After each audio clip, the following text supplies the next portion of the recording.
بتبدأ الحلقة بإيد شبح مينو وهي رايحة تشغل منشار دينجي وتفوقه. بيقوموا بيستعد علشان يهاجم عليهم. المهم الراجل جوزيف بيقوله ان هقطعك لنصين. بنت الثعبانية بتقوله بتمسش قلبه. دينجي بيقول لهم شكلكم اشرار وانا بستمتع بتقطيع امثالكم. رد عليه جوزيف وانا هستمتع بتقطيعك مرة تانية.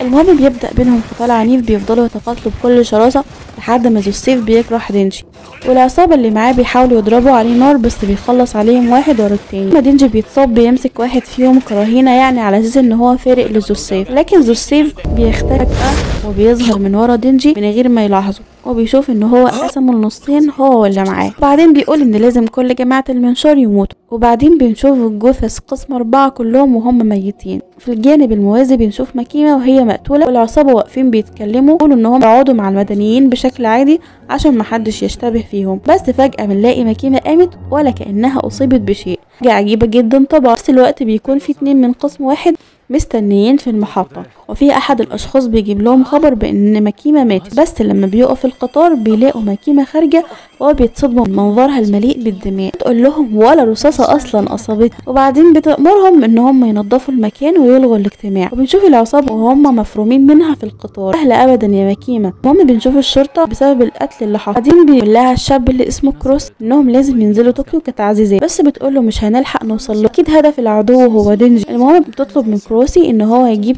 30 مدان بحكم الاعدام او اسوأ. تقول لتندو دوري على معبد في اعلى مكان واحجزيه. المهم بنشوف ال30 مدان وهم في عربيه الترحيلات ياكلوا اخر وجبه ليهم. في طوكيو بنشوف العصابه وهم ساحبين دينجي علشان يدخلوه العربيه، بس واحد فيهم بيقول انه مش طبيعي، حاسس بضغط في دماغه. فجاه بنلاقيه بدون مقدمات اتفعص وبقى جزيئات في وسط ظهور باقي العصابه.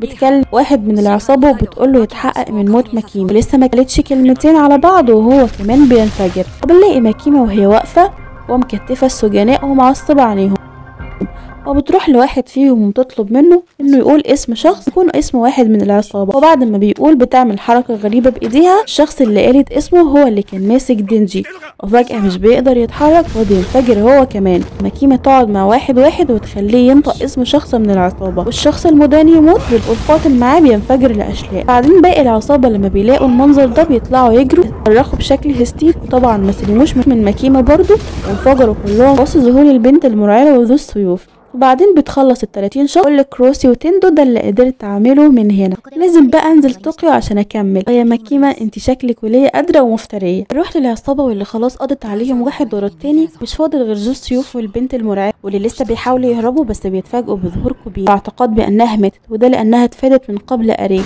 واللي خد طلقة في رقبته والطلقة التانية اللي كانت موجهة لكوبيني في دماغه، واللي بتجري بسرعة علشان تقتل العجوز قبل ما يخلص عليها. وأول مرة يا جماعة نشوف كوبيني بالشر والجنون والشجاعة دي، تجري زي المجنونة وبتتفادى الأفعى الضخم بتاع دراع السيوف بالسكين اللي معاها. بتبادر إطلاق النار مع البنت الشريرة وتطلق النار على ذو السيوف واللي بتاخده البنت والعربية وبتنطلق بجنون وتتصاب من كوبيني.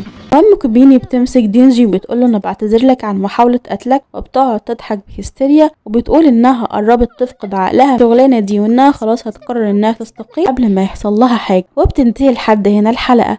قولولي رأيكم ايه في اللي حصل والمفاجآت الغريبة اللي ظهرت، الطريقة المريبة اللي قتلت بيها مكيمة العصابة.